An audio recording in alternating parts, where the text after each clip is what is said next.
Hello, my name is Ewan. I'm a social worker, addiction counselor, and I'm in long-term recovery.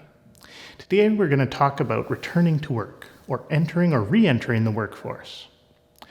Regardless of whether you are currently working, taking a leave from your current job, which you are expecting to return to, are currently out of work but planning to return to the workforce, or you're out of work with no plans to return, there will be valuable information in this segment for you.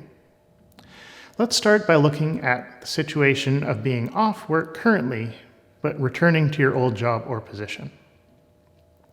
One of the first questions to consider is, can you return to your old position or workplace? The first idea that we would want to look at is it a viable option? Is it safe? Will you be able to maintain your recovery and return?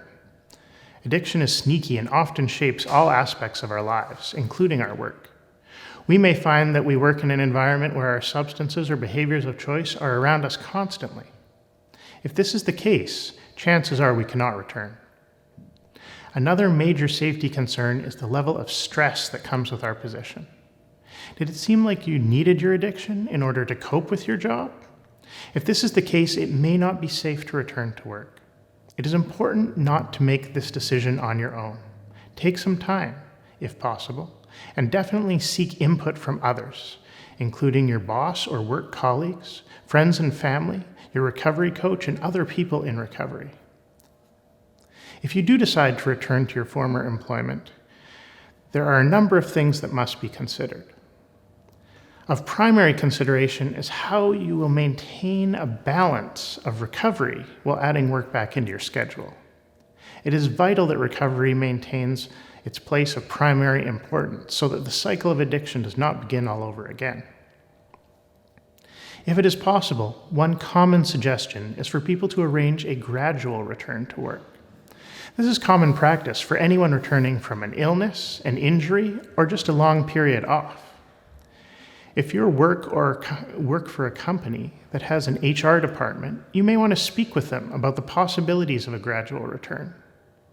Another option is to discuss this with your boss or supervisor. The goal of a gradual return to work is to assist with maintaining balance in your life and not create overwhelm or unnecessary stress.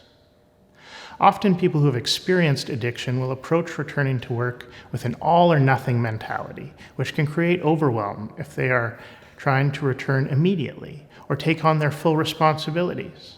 Something else to watch out for is the trap of trying to make up for lost time. This can manufacture unnecessary stress. If your plan is to return to your former workplace, take some time now to consider who you can ask for help with that process and what that process might look like to ensure that recovery remains of primary importance.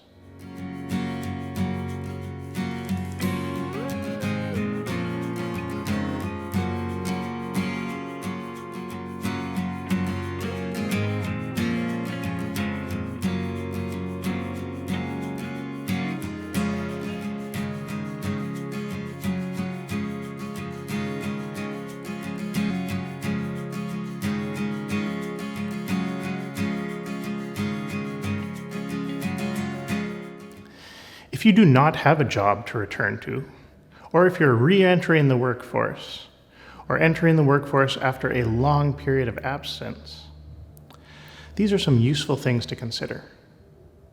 Many people who are entering recovery decide to make directional changes in their life. Often this is in a number of different areas, including work or career. There are many options available to ease this transition. Job centers, employment programs, recruiters, and resume assistance is out there and often accessible for free through government programs. Many people may choose to assess their likes and interests at this time in order to determine a new path for career or employment. There are a number of tools and metrics available for this process. Another option is furthering education. We see lots of people in early recovery take the opportunity to go back to school or upgrade, or simply to seek further education. There are programs at many educational institutions that can help you to create a plan and a path to bring you back to the workforce. If you are at a place in your life where work or school are not options, or they don't interest you, Another great opportunity is to donate your time through service or volunteering. There are many organizations that can help with meaningful volunteering opportunities based on your interests and skills.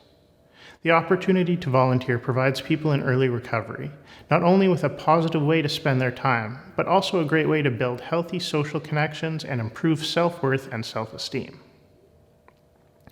Take some time now to consider if you plan to return to work, further your education, or seek a volunteering opportunity. Consider what that may look like and the resources that you may need to assist you on this journey.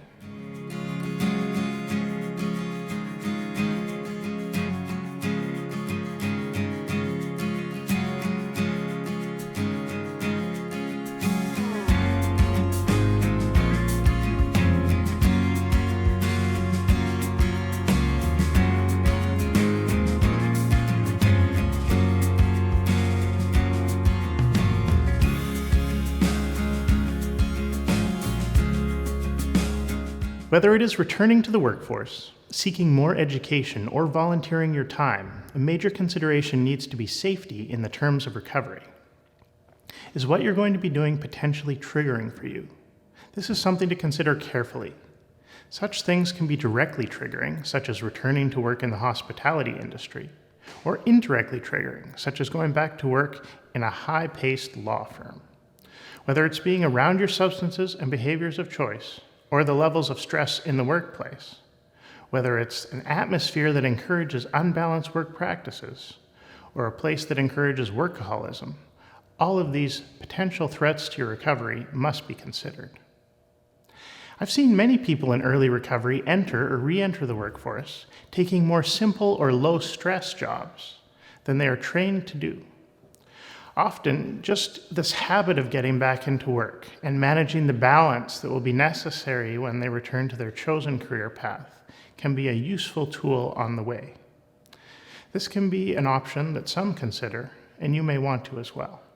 Another common practice for people in early recovery is to look at employment opportunities with other recovering people. This can be useful because working with people who have experience in understanding what you're going through can make it easier. Asking peers, perhaps at your support group meetings, if they know of any opportunities available, is one way to get into this. And having a job where you're working with other people in recovery can be supportive in the early days. Regardless, it is valuable to talk to peers in recovery, your recovery coach, and other supportive people in your life before making any decisions about getting back to work, education, or volunteering. Take some time now to consider what challenges you might face returning to work, what obstacles you may need to overcome, and where you can seek help to make healthy decisions for yourself and your recovery.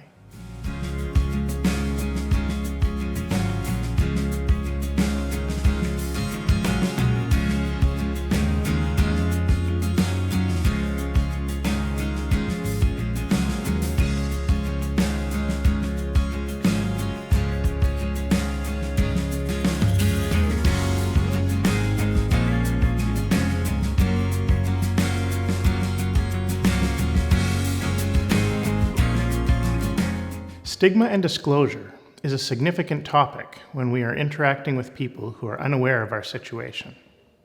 If we are returning to work, people may be curious about our absence. Being honest is important, but it is possible to be honest and not have to disclose every detail of the truth.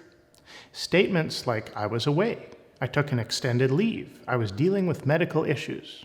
These are all potentially factually accurate statements that can be used to let people know what we have been up to without having to disclose the details of what we've been dealing with. Our experience and our stories can be a valuable resource, and they do not have to be shared with everyone. I myself have found value in sharing my story at times because it can help others and encourage them to seek help and support if necessary. Stigma about substance use and addiction certainly remains in the world today. It may not be safe to disclose what you have experienced, or that you are now in recovery. Making this decision to share this information should be carefully considered. In my experience with many clients returning to work over the years, the issue of disclosure is one that seems very significant before returning to work and quickly loses significance after. Most people have much more important things to consider than our own experiences, especially in the workplace. The fact that we are back, doing our job, is usually the only thing that matters to them. For the most part, people are overwhelmingly supportive. This is an area where seeking guidance from your recovery coach and other people in recovery can be very useful. When seeking employment, sometimes there may be gaps in our history due to our addiction or problematic substance use. It is important to consider how you are going to answer questions about this. Again, honesty is the best policy. At the level to which you disclose, that provides some leeway. General answers, such as "I was off with health issues that have now been resolved," or "I took some time for self-discovery and self-improvement," can be honest answers that provide enough information without disclosing your personal medical or health details. It is important also to consider the references that you may have selected for your resume and provide some coaching to them about how you are disclosing that you are now in recovery, or if you are disclosing this at all. This can be important so that they provide a consistent message to your potential future employer. Take some time now to consider the topic of stigma and disclosure. Perhaps generate some questions or issues that you would like to discuss with your recovery coach or small group. Take that time now.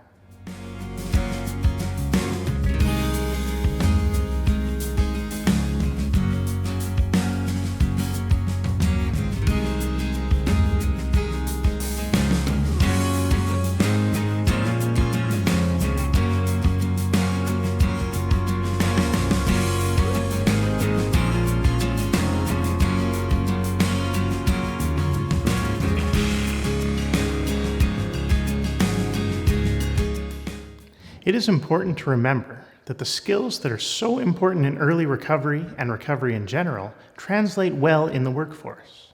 Honesty, integrity, and healthy communication are valuable skills that any employer would want to have in their employees. This makes people in recovery a valuable resource. I hope this information has been helpful as you consider next steps towards integrating work, education, or volunteering back into your life and in your recovery. Help is available through your recovery coach, peers in recovery, and through your support group meetings. Thank you for joining us for this segment, and we will see you in the next one. Take care and stay safe.